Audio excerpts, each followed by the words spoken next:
ಸ್ನೇಹಿತರೆ, ಮುತ್ತಮ್ಮ ಕನ್ನಡ ಚಾನಲ್ಗೆ ಸ್ವಾಗತ. ನಾನು ಇವತ್ತು ಏನು ತೋರಿಸ್ಕೊಡ್ತಾ ಇದ್ದೀನಿ ಅಂದರೆ ಸ್ವೀಟ್ ಕಾರ್ನ್ ಮಸಾಲೆ ಮನೇಲಿ ಯಾವ ರೀತಿ ಮಾಡ್ಕೊಳೋದಂತ ತೋರಿಸ್ಕೊಡ್ತಾ ಇದ್ದೀನಿ. ಅದಕ್ಕೂ ಮುಂಚೆ ಮುತ್ತಮ್ಮ ಕನ್ನಡ ಚಾನಲ್ಗೆ ಒಂದು ಲೈಕ್ ಕೊಡಿ, ಪಕ್ಕದಲ್ಲಿರೋಂಥ ಬೆಲ್ ಬಟನ್ ಪ್ರೆಸ್ ಮಾಡಿ, ಎಲ್ಲರಿಗೂ ಶೇರ್ ಮಾಡಿ.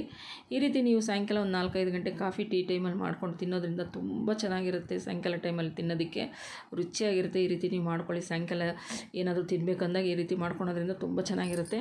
ಅದಕ್ಕೆ ನಾನು ಏನೇನು ಮಾಡ್ತೀನಿ ಅಂತ ತೋರಿಸ್ಕೊಡ್ತೀನಿ. ನಾನು ಎಲ್ಲೋ ಹೊರಗಡೆ ಹೋದಾಗ ಬರಬೇಕಾದ್ರೆ ಟೆಂಪೋದಲ್ಲಿ ಮಾರ್ತಾಯಿದ್ರು. ನಾನು ಸ್ವೀಟ್ ಕಾರ್ನು ಬಂದು 50 ರೂಪಾಯಿಗೆ 5 ಅಂದರು. ನಾನು 6 ಥರ ಮಾಡಿಕೊಂಡು ಮಾತಾಡಿಕೊಂಡು ತೊಗೊಂಬಂದೆ. ಅದನ್ನು ಒಂದು 2 ತೆಗೆದಿಟ್ಬಿಟ್ಟು 4 ನೀಟಾಗಿ ಚಿಪ್ಪೆ ಬಿಡಿಸಿ ನಾರೆಲ್ಲ ತೆಗೆದು ಒಂದು ದೊಡ್ಡ ಪಾತ್ರೆಯಲ್ಲಿ ಅರ್ಧ ಪಾತ್ರೆ ನೀರು ತೊಗೊಂಡು ಗ್ಯಾಸ್ ಅಂಟಿಸ್ಕೊಂಡು ಅದ್ರ ಮೇಲೆ ಇಟ್ಕೊಂಡು ಈ 4 ಪೀಸ್ ಏನು ಸ್ವೀಟ್ ಕಾರ್ನ್ ಇತ್ತು ಅದನ್ನು ಅದಕ್ಕೆ ಒಂದ್ರ ಮೇಲೆ ಒಂದು ಜೋಡಿಸ್ಕೊಂಡು ನೀಟಾಗಿ ಆ ಪಾತ್ರೆಯಲ್ಲಿ ಅದಕ್ಕೆ ಸ್ವಲ್ಪ ಉಪ್ಪನ್ನು ಸೇರಿಸ್ಕೊತಾ ಇದ್ದೀನಿ. ನೀವು ಮೊದಲಿಗೆ ಸ್ವಲ್ಪ ಗ್ಯಾಸು ನೀರು ಬಿಸಿ ಆಗೋವ್ರಿಗೆ ಹೈಯಲ್ಲೇ ಇಡಬೇಕಾಗುತ್ತೆ. ನಂತರ ಸಿಮ್ಮಲ್ಲಿಟ್ಟರು ಆಗುತ್ತೆ. ಒಂದು 10-15 ನಿಮಿಷ ಬೇಯಬೇಕಾಗುತ್ತೆ. ಈಗ ಅದಕ್ಕೆ ಒಂದು ಮುಚ್ಚಳ ಹಾಕ್ಬಿಟ್ಟು ನಾನು ಒಂದು 15 ನಿಮಿಷ ಬಿಡ್ತಾಯಿದ್ದೀನಿ. ನಂತರ ಒಂದು 15 ನಿಮಿಷ ನಂತರ ಬಂದು ನೋಡಿ ಎಷ್ಟು ಚೆನ್ನಾಗಿ ಬೆಂದ್ಕೊಂಡಿದೆ. ಕಲರ್ಫುಲ್ಲಾಗಿ ಕಾಣಿಸ್ತಾ ಇದೆ. ನಿಮಗೂ ಗೊತ್ತಾಗ್ತಾಯಿದೆ ಬೆಂದಿದೆ ಅಂತ, ನೋಡಿದ್ರೇ ಗೊತ್ತಾಗುತ್ತೆ. ಇವಾಗ ಅದನ್ನು ನಾನು ತಗೊಂಡು 4 ಪೀಸನ್ನು ತೊಗೊಂಡು ಅದನ್ನು 2 ಪೀಸ್ ಮಾಡಿಕೊಂಡು ಅದನ್ನು ನಾನು ನೀಟಾಗಿ ಬಿಡಿಸ್ಕೊತಾ ಇದ್ದೀನಿ ಒಂದು ಬೌಲ್ಗೆ. ಈ ರೀತಿ ನೀವು ಉದ್ದುದರಿಂದ ಬಿಡಿಸ್ಕೊಂಡ್ರೆ ನೋಡಿ ಆ ರೀತಿ ಅರ್ಧ ಮಾಡ್ಕೊಂಡು ಬಿಡಿಸ್ಕೊಂಡ್ರೆ ಬೇಗ ಆಗುತ್ತೆ. ಬೇಗ ಬಿಡಿಸ್ಕೊಂಬಿಡ್ಬೋದು.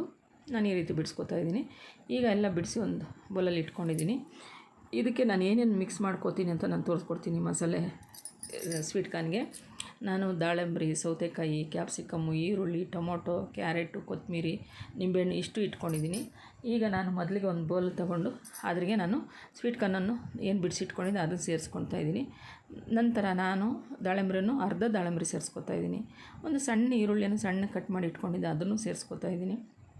ಸಣ್ಣ ಕಟ್ ಮಾಡಿ ಹಾಕ್ಕೋಬೇಕಾಗತ್ತೆ.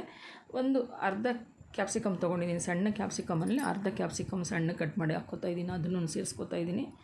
ಈಗ ಒಂದು ದೋರೆ ಹಣ್ಣಂತ ಟೊಮೊಟೊ ತೊಗೊಂಡು ಕಟ್ ಮಾಡಿ ಅದನ್ನು ಇಟ್ಕೊಂಡಿದ್ದೆ. ಅದನ್ನು ಅದಕ್ಕೆ ಸೇರಿಸ್ಕೊತಾ ಇದ್ದೀನಿ. ನೋಡಿ ನಿಮಗೆ ತೋರಿಸ್ತಾ ಇದ್ದೀನಿ. ದೋರೆ ಹಣ್ಣು ತುಂಬ ಹಣ್ಣು ಹಾಕ್ಕೋಬೇಡಿ, ಅದು ಸ್ವಲ್ಪ ನೀರು ಬಿಟ್ಕೊಳ್ಳುತ್ತೆ. ಈಗ ನಾನು ಅದಕ್ಕೆ ಸೌತೆಕಾಯಿಯನ್ನು 1 ಕಪ್ಪು ಸಣ್ಣ ಕಟ್ ಮಾಡಿ ಇಟ್ಕೊಂಡಿದ್ದೆ. ಅದನ್ನು ಅದಕ್ಕೆ ಸೇರಿಸ್ಕೊತಾ ಇದ್ದೀನಿ. ಒಂದು ಕ್ಯಾರೆಟನ್ನು ತುರಿದಿಟ್ಕೊಂಡಿದ್ದೆ ಮತ್ತು ಅದನ್ನು ಅದಕ್ಕೆ ಸೇರಿಸ್ಕೊತಾ ಇದ್ದೀನಿ. ಇಷ್ಟನ್ನು ನಾವು ಒಂದೇ ಬೌಲ್ಗೆ ಹಾಕ್ಕೋಬೇಕಾಗತ್ತೆ. ಈಗ ಕೊನೆಯಲ್ಲಿ ನಾನು ಸ್ವಲ್ಪ ಕೊತ್ತಂಬರಿ ಸೊಪ್ಪನ್ನು ಅದಕ್ಕೆ ಸೇರಿಸ್ಕೊತಾ ಇದ್ದೀನಿ. ಕೊತ್ತಂಬರಿ ಸೊಪ್ಪು ಸೇರಿಸ್ಕೊಂಡ ನಂತರ ಸ್ವಲ್ಪ ಉಪ್ಪನ್ನು ಸೇರಿಸ್ಕೊತಾ ಇದ್ದೀನಿ. ಸ್ವಲ್ಪ ಸೇರಿಸ್ಕೊತೀನಿ, ಯಾಕಂದ್ರೆ ಮೊದಲಿಗೆ ನಾವು ಸ್ವೀಟ್ ಕಾರ್ನ್ಗೆ ಹಾಕಿ ಬೇಯಿಸ್ಕೊಂಡಿರೋದ್ರಿಂದ ಸ್ವಲ್ಪ ಕಡಿಮೆನೇ ಹಾಕ್ಕೊಳ್ಳಿ. ಈಗ ಮೆಣಸು ಪುಡಿ ಹಾಕ್ಕೋತಾ ಇದ್ದೀನಿ. ಕಾಳು ಮೆಣಸು ಪುಡಿಯನ್ನು ಒಂದು ಅರ್ಧ ಸ್ಪೂನನ್ನು ಸೇರಿಸ್ಕೊತಾ ಇದ್ದೀನಿ ಅದಕ್ಕೆ. ಮತ್ತು ನಾನು ಜೀರಿಗೆ ಪುಡಿಯನ್ನು ಒಂದು 1/4 ಸ್ಪೂನಷ್ಟು ಸೇರಿಸ್ಕೊತಾ ಇದ್ದೀನಿ. ಮತ್ತು ಗರಂ ಮಸಾಲ ಬಂದು ಒಂದು 1/4 ಸ್ಪೂನ್ ಸೇರಿಸ್ಕೊತಾ ಇದ್ದೀನಿ. ಗರಂ ಮಸಾಲ 1/4 ಸ್ಪೂನ್ ಸೇರಿಸ್ಕೊಂಡು ನಿಂಬೆಹಣ್ಣು ಒಂದು ಸಣ್ಣ ನಿಂಬೆಹಣ್ಣು 2 ಪೀಸ್ ಮಾಡಿ ಇಟ್ಕೊಂಡೆ. ಆ 2 ಪೀಸನ್ನು ನಾನು ಅದಕ್ಕೆ ಹಿಂಡ್ಕೊತಾ ಇದ್ದೀನಿ. ನಿಂಬೆಹಣ್ಣು ಈ ರೀತಿ ಹಿಂಡ್ಕೊಳ್ಳೋದ್ರಿಂದ ತುಂಬ ರುಚಿಯಾಗಿರುತ್ತೆ ಸ್ವೀಟ್ ಕಾರ್ನ್ ಮಸಾಲೆ. ಯಾಕಂದರೆ ಇದು ನಾವು ಚೆನ್ನಾಗಿ ಮಿಕ್ಸ್ ಮಾಡ್ಕೋಬೇಕು. ಇದರಲ್ಲಿ ನಾವು ದಾಳಿಂಬೆ ಹಾಕಿದ್ದೀರಿ ಮತ್ತು ವೆಜಿಟೇಬಲ್ ಹಾಕಿದ್ದೀರಿ, ಎಲ್ಲ ಹಾಕಿರೋದ್ರಿಂದ ಮಕ್ಕಳು ತುಂಬ ಇಷ್ಟಪಟ್ಟು ತಿಂತಾರೆ. ಉಪ್ಪು, ಹುಳಿ, ಖಾರ, ಮಸಾಲೆ ಎಲ್ಲ ಸೇರಿರೋದ್ರಿಂದ ಎಷ್ಟು ಚೆನ್ನಾಗಿರುತ್ತೆ ಅಂತ ಸಾಯಂಕಾಲ ಟೈಮ್ ತಿನ್ನೋದಕ್ಕೆ 4-5 ಗಂಟೆ ಟೈಮಲ್ಲಿ ಈ ಥರ ಮಕ್ಕಳಿಗೆ ಮಾಡಿಕೊಟ್ರೆ ತುಂಬ ಇಷ್ಟಪಟ್ಟು ತಿಂತಾರೆ.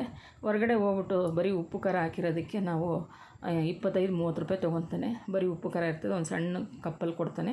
ಈ ರೀತಿ ಮನೇಲಿ ಮಾಡಿಕೊಂಡ್ರೆ ದೊಡ್ಡವರು ಚಿಕ್ಕವರೆಲ್ಲ ತಿನ್ಬೋದು. ಎಷ್ಟು ಕಡಿಮೆ ಬಜೆಟಲ್ಲಿ ಈ ಥರ ಮಾಡ್ಕೊತೀನಿ ನೋಡಿ, ಕಡಿಮೆ ರೇಟಲ್ಲಿ. ಇವಾಗ ನಾನೆಲ್ಲ ಮಕ್ಕಳಿಗೆಲ್ಲ ಒಂದು ಸಣ್ಣ ಬಟ್ಲಲ್ಲಿ ಹಾಕ್ಕೋತಾ ಇದ್ದೀರಿ. ಈ ರೀತಿ ನೀವು ಮನೇಲಿ ಬೇಯಿಸಿ ಮಾಡಿ ರುಚಿ ನೋಡಿ ನಾನು ಕಮೆಂಟ್ ಮಾಡಿ. Thank you.